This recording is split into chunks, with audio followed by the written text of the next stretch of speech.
Buenos días y bienvenidos a las entrevistas en Religión Digital. Hoy nos acompaña Ignasi Moreta. Ignasi, buenos días. Buenos días. Bienvenido. Gracias. Le conocerán porque ha estado aquí en alguna entrevista y porque su editorial Fragmenta es colaboradora de Religión Digital desde hace ya tiempo. Y acabáis de cumplir 5 años. Sí, 5 años. Empezamos en 2007, empezamos solo en catalán, con ganas de llenar un hueco en el campo del libro de ensayo y libro clásico sobre religiones no estrictamente confesional. Es decir, libro que puede llegar a todo el mundo, que no excluya al autor católico, al contrario, está muy ampliamente representado en nuestra nómina de autores, que no excluya al lector católico, por supuesto, pero que tampoco excluya al lector que ante el libro específicamente religioso pues siente cierta lejanía, ¿no? O sea, libro que se puede encontrar en las librerías religiosas, pero también en las librerías de humanidades, en las librerías generales,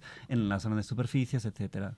Como decís, normalmente es una editorial no religiosa que habla sobre las religiones. Sí, pero cuando decimos libro religioso, automáticamente se activan una serie de connotaciones pues que no son las que queremos que se activen, digamos, ¿no? Sí, o sea, el libro confesional, pues uno imagina libro para alimentar una experiencia de fe, que es absolutamente legítimo y noble, pero no es nuestro objetivo. O sea, esto ya existe, ¿no? Sí. Nosotros, ¿qué podemos aportar? ¿Qué es lo que hacemos? Pues libro que se pueda leer en el seno de una comunidad de fe, porque se puede leer también en la universidad, que se puede leer también por parte de personas que no profesan un determinado credo, pero que consideran que la cuestión religiosa no es una cuestión banal o solo para religiosos, sino que es una cuestión que culturalmente, antropológicamente, forma parte de nuestra cultura y, por tanto, merece una aproximación seria.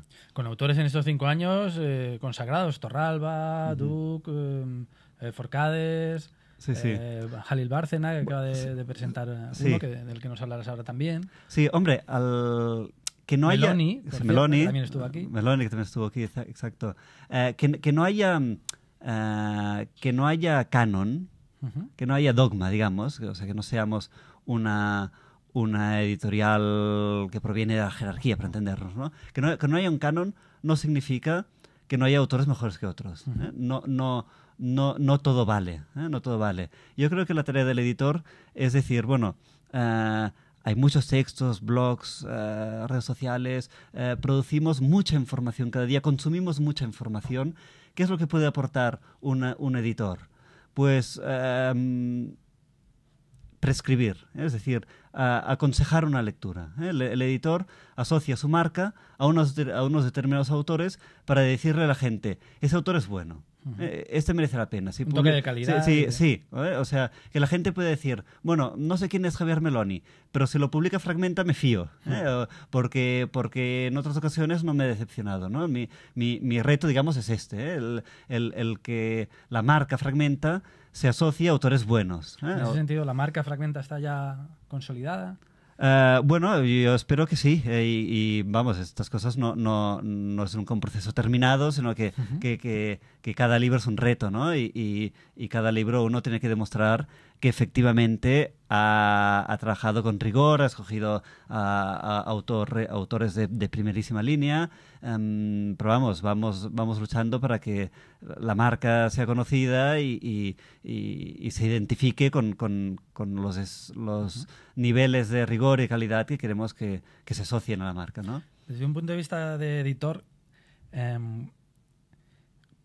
¿qué supone lo religioso hoy en la cultura actual, no solo en la venta de libros, sino en la presencia en lo cultural y en lo social? A ver, hay una imagen muy fácil, que es decir, la religión va a la baja, la religión no interesa, ¿no? Las iglesias están vacías, la gente no va a misa, etcétera, etcétera. Entonces aquí a veces confundimos planos, es decir, una cosa es la crisis de las instituciones religiosas, eso está en crisis. Es decir, la confesionalidad, el relevo, la transmisión a las nuevas generaciones. Aquí, pues, hay un problema y esto es obvio y esto, pues, en fin, cualquier sociólogo de la religión admite que ha habido un problema de transmisión, ¿no?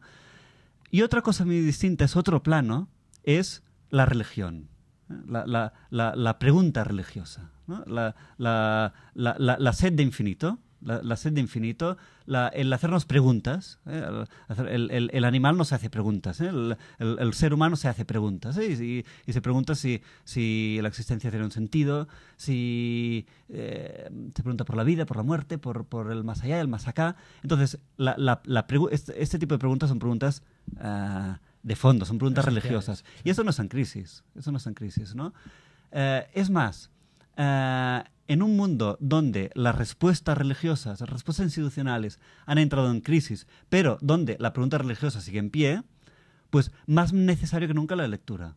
Más necesario que nunca... Claro, entonces, como yo creo, como decía antes, que no todo vale, para buscar respuestas no es lo mismo buscar en compañía de Javier Meloni, de un buen libro de Javier Meloni, o de Teresa Forcades, o de Just Duke, que buscarlo en compañía de New Age, de autoayuda, de textos pues de dudosa calidad. No todo es lo mismo. Es decir, muy bien, nos hemos cargado dogmas, nos hemos cargado muchas cosas, ¿no? Pero la seriedad y la calidad. Pero a veces llegamos a pensar pues que todo vale. No todo vale. Háblanos, Ignasi, tenemos aquí 5 libros, 5 novedades editoriales. Si quieres empezamos por la que prefieras. Sí, yo creo que la que más ilusión por lo que hemos hablado en este tiempo te hace es el libro más grande que tenemos, sí. el de Teófilo. Cuéntanos un poco. Sí, bueno, la demostración a Teófilo de Lucas, del evangelista Lucas. Presentamos los textos de Lucas, los textos que contiene el Nuevo Testamento del evangelista Lucas, que son el Evangelio de Lucas y los Hechos de los Apóstoles, lo que comúnmente llamamos Evangelio de Lucas y Hechos de los Apóstoles, que son dos textos. La comunidad académica internacional admite pues, que son del mismo autor, es obvio, el propio prefacio de cada uno de los textos lo deja muy claro, tiene un mismo destinatario, Teófilo, un mismo autor, que es Lucas. Hasta aquí todos de acuerdo. Ya no está todo el mundo de acuerdo en un hecho en concreto, y es que no solo son del mismo autor, sino que son el mismo libro. Son el mismo libro. Que cuando se configura el canon bíblico, pues el libro se desgaja en dos, ¿no? Y a uno le asignan un género literario, el de evangelio, la proclamación de la buena noticia, y a otro le asignan un género histórico, como si fuera un relato de las primeras comunidades cristianas, cuando no es tal, no es un libro histórico, ¿no? Entonces, estas dos partes de un solo libro, ¿de dónde surgen, no? Si hay un autor y hay un destinatario, un autor que es Lucas y un destinatario que es Teófilo, pues Lucas ha escrito para Teófilo, ¿por qué? ¿Por qué ha escrito para Teófilo? De entrada, ¿quién es Teófilo? Entonces, la tesis de los dos traductores, Josep Rius-Camps y Jenny Riedheimer-Dinger, que son dos biblistas de fama internacional que publican en inglés, en publicaciones académicas, en editoriales muy serias, y, en fin, participan en todos los congresos internacionales sobre su temática. La tesis de los dos traductores es que Teófilo es un sumo sacerdote del Templo de Jerusalén, hijo de Anás y cuñado de Caifás. Por tanto, alguien de la familia que condenó a Jesús. Entonces, un sumo sacerdote, hijo y cuñado de los miembros del Sanedrín que condenaron a Jesús, con el peso de la culpa o de saber que forma parte de una historia trágica. Los grandes responsables de que... Claro, él no directamente, porque no tenía edad, pero sí, pues su familia, miembro de una familia culpable de la muerte de Jesús. Para expandir el mensaje. Entonces, esta persona se pregunta, este Jesús a quien mi padre y mi cuñado mataron, ¿este Jesús es el Mesías o no? Entonces, claro, él tiene esa inquietud. Y para responder a su inquietud, ¿qué hace? Pues encargar un peritaje, un informe, una demostración. ¿A quién? A un perito. A un perito de la época, un perito en aquel momento pues era un rabino. Para estos temas pues había que dirigirse a un rabino. Entonces había un rabino de su confianza, que era Lucas, y a este rabino le pregunta, oye, explícame si este Jesús de Nazaret, si es el Mesías o no. Entonces, esto en la en el prólogo al Evangelio de Lucas, se ve muy claro cómo Lucas escribe por encargo, ¿eh? Ya que me pides, etcétera, sé que te han llegado informes a tus oídos, pues yo ahora te voy a narrar detalladamente lo que pasó, ¿no? Entonces, claro, la pregunta final es, bueno, y el signatario del texto, Teófilo, aceptó el resultado del informe, que finalmente es favorable a la mesianía de Jesús, se convirtió. No lo sabemos, pero sí sabemos que el texto se conservó, ¿no? Si no hubiera creído lo que Lucas le transmitía, pues tal vez aquel informe hubiera desaparecido, ¿no? En cambio, el informe se conservó, se transmitió, se copió, se acabó incorporando al canon bíblico. No es un evangelio en sí, sino que es un informe encargado. Es un informe, pero esto lo hemos titulado demostración. La demostración es un género de la época, demostración de tal cosa, y entonces una serie de elementos que nos llevan a concluir con una tesis concreta, ¿no? Entonces, esta demostración, este informe, lo hubiéramos podido también llamar informe a Teófilo. Al final optamos por demostración, que es un género de la época. Bueno, pues es una demostración. No es ni una proclamación del Evangelio, ni es un libro histórico. Entonces, la singularidad del volumen que publicamos es no solo que hay esta restitución de la unidad del texto y esta explicación de quién era el destinatario, el volumen, de cómo se encarga, etcétera, sino que además lo publicamos según el Códice Beza, que el Códice Beza, de los grandes códices que han transmitido el texto bíblico, pues el Códice Beza en general los estudiosos lo tienen en cuenta para establecer el texto, pero en las ediciones críticas el Códice Beza está recensionado y las variantes constan en el aparato crítico, pero normalmente se le da una importancia secundaria, es decir, el texto bebe del Códice Vaticanus y otros códices, y en el aparato de notas pues aparece aquí en este versículo, en Beza hay una variante, ¿no? Como si fuese un copista caprichoso que siempre varía un poco, ¿no? La tesis nuevamente de Rius-Camps y Riedheim-Martinger es que este Códice Beza, que las modernas ediciones de la Biblia relegan al aparato crítico, este es el más fiable, el más antiguo. Es el que da un texto más rudo, más primitivo. El texto convencional está más edulcorado, y esto ya es una prueba de la fiabilidad del texto. Hay unos cambios muy sutiles que están debidamente señalados en las notas a pie de página de la edición, donde se muestra que a veces pues nos obliga a repensar toda la teología que se ha construido sobre el texto, ¿no? En muchos aspectos, el juicio final, etcétera. Y además con la particularidad en nuestro caso que no solo es una edición, naturalmente, una traducción directa de este original griego al castellano, sino que además es una edición bilingüe. Presentamos el texto griego en una página y a la derecha el castellano. Y además el texto lo presentamos partido, es decir, es prosa, pero nos aparece las líneas partidas en líneas cortas, en una especie de versículos que son unas particiones procedentes del códice original, cuyo resultado para la traducción castellana es casi prosa poética, porque entre el ritmo del griego, que con los verbos al inicio, el orden de la frase griega es distinto que el castellano. Entonces, para respetar la cadencia del griego, los autores, queriendo ser literales, acaban siendo poéticos, porque la literalidad obliga a unos hiperbatons, a una alteración del orden normal de las palabras, a unas particiones a final de versículo que dan un resultado que es una maravilla. Entonces es una oportunidad de releer un texto que ya conocemos, que ya nos ha llegado, que todo nos suena, pero lo leemos con otra música, ¿no? Y es una auténtica maravilla. Ven ustedes que no les engañaba cuando decía que este libro especialmente ha sido importante para Ignasi. Hombre, yo espero que sea uno de los libros que quedan. De referencia. Sí, sí. Verán ustedes también en nuestras entrevistas una amplia entrevista que nuestro director va a hacer está haciendo a Josh Duke con motivo de otro de los libros que tenemos aquí, Religión y Comunicación.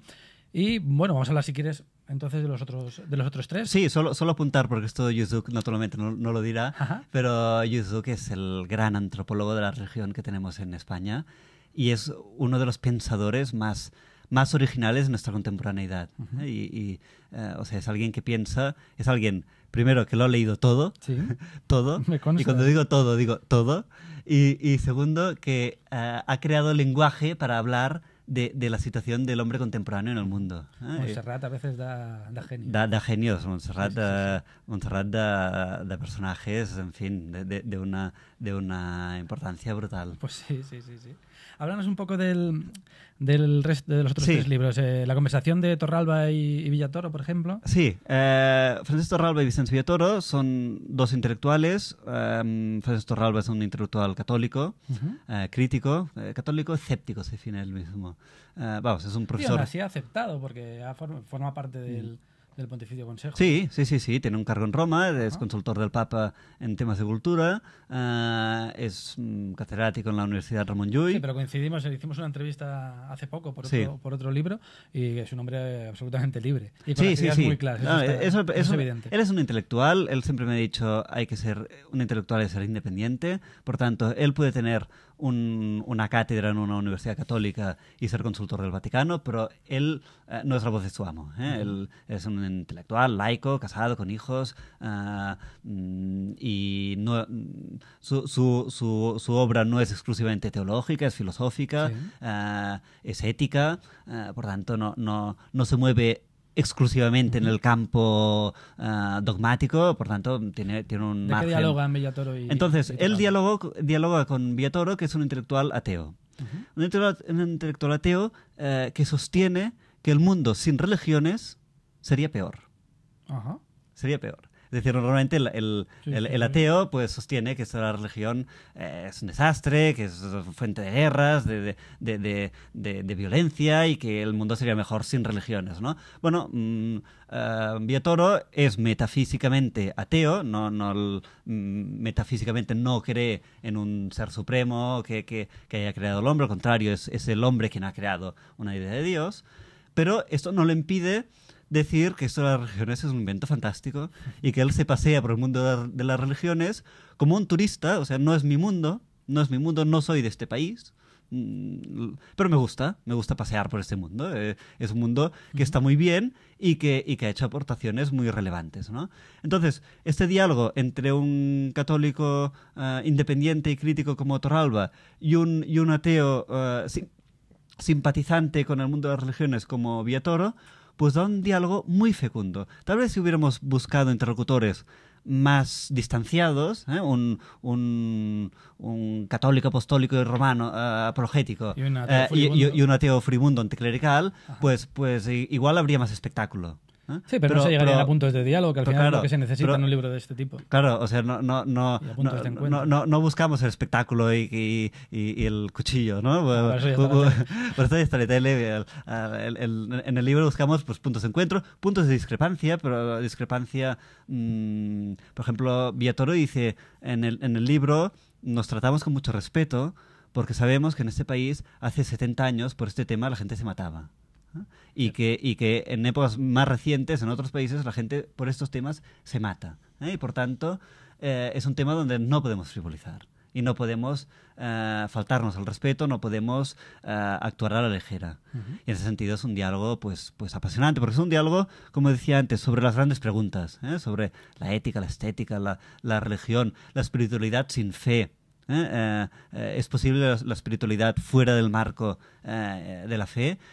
La ética sin la fundamentación Dios. ¿Es posible fundamentar una ética sin la pieza Dios que fundamenta el edificio? Entonces, ¿cómo fundamentamos el edificio de la ética si nos falla esta referencia a un Dios y a unas tablas de la ley que vienen avaladas por Dios? Villatoro, por ejemplo, decía, cuando baja Moisés con las tablas, pues está muy bien. Pues que haya unas tablas de la ley, un acuerdo, una convención, pero no necesito que sean dictadas por Dios. bueno, es más necesario el conjunto de valores que sí. de dónde provengan. Sí. Bueno, son los temas que de alguna forma surgen en este diálogo entre Torralba y Villatoro. Tenemos también, que acabáis de presentar, el sufismo de Jalil Bárcena. Sí, Jalil Bárcena es un autor musulmán que hace una introducción al sufismo, que es un corriente espiritual, corriente místico, digamos, del Islam, un corriente muy abierto, muy en diálogo con todas las tradiciones, con todas las religiones. Y entonces el sufismo pues es una introducción, es una pequeña monografía, un pequeño estudio introductorio a esta corriente hecha por alguien a quien le hemos pedido lo mismo que pedimos a los autores católicos. Simpatía por el tema, perfecto. Apologética, cero. Es decir, entonces la gracia del libro es que combina el rigor del profesor, de quien sabe cómo hay que presentar los temas de forma neutra, no implicada, respetando, sin querer convencer a nadie, sin querer convertir a nadie al sufismo, ni mucho menos, pero al mismo tiempo la calidez que le da pues un contacto con el sufismo que no es exclusivamente libresco, sino que también hay una empatía, ¿no? Y es posible combinar neutralidad y empatía, ¿eh? Y de hecho todos nuestros libros intentan combinar neutralidad y empatía. La neutralidad académica de no querer invadir al otro, respetar al otro, y al mismo tiempo la empatía con el tema que hace que el tema se trate con cierto tacto y simpatía, ¿no? Y finalmente no sé si calificarlo de novela, de relato. Sí. Breve, pero muy intenso, una preciosidad, la verdad. Sendino se muere, de Pablo Dors. Sí, Pablo Dors. A mí me encantó. Sí, Pablo Dors, pues un sacerdote de la diócesis de Madrid, sacerdote diocesano, que trabaja como capellán hospitalario, y en su tarea como capellán hospitalario tuvo una experiencia muy singular con una enferma que murió al cabo de muy poco tiempo, con una enferma que era médico, ¿no? Que era médico y que era una persona, África Sendino, de una profunda espiritualidad. Entonces, alguien que es médico, que de pronto se encuentra pasándose en enfermo, ¿no? Y cambiando de lugar en la mesa, ¿no? De ser quien ostenta una posición de poder y de quien cura a los demás, quien se proyecta sobre los demás, a ser el personaje desvalido de la novela, ¿no? A ser el personaje vulnerable que sufre y que se encuentra con la situación del enfermo de cáncer. Entonces, África Sendino, dada su vocación docente, era profesora universitaria, y su voluntad de que su trayectoria pues pudiese ser útil a los demás, su voluntad de servicio, pues quiso legar sus reflexiones, sus vivencias a quien pudiera interesar, ¿no? Entonces, al saber que el capellán hospitalario era escritor, autor premiado, ha publicado novelas en Anagrama, en editoriales de prestigio, pues pensó, bueno, pues este sacerdote, además de atenderme espiritualmente, me podrá atender literariamente y ayudarme a pergeñar este manuscrito. Fruto de esta colaboración espiritual y literaria surge Sendino se muere, que es un relato finalmente escrito por el sacerdote, la autoría es de Pablo Dors, porque la enferma no pudo llegar a redactar el libro, pero a base de sus apuntes, de su testimonio, sus conversaciones, en cada página, ¿no? Pues logró tejer este texto, que es una pequeña maravilla de cómo vivir y cómo morir, cómo afrontar la enfermedad, cómo afrontar el dolor de una forma, en fin, es una lección de vida, es una auténtica lección de vida. Esto es una opinión personal, pero no se pierdan ninguno de los 5, pero especialmente, al menos a mí, me ha cautivado Sendino se muere. Ignacio, nos hemos quedado sin tiempo. Muy bien. Muchísimas gracias, y como dice creo que un amigo común, Pello Sánchez, ánimo, ánimo y adelante. Muy bien. Y que estos 5 años pues sean el comienzo de algo más. Muy bien, aquí estamos. Muy bien. Gracias. Gracias a ti. Y a ustedes pues las esperamos en nuevas ediciones de las entrevistas en Religión Digital. Muy buenos días.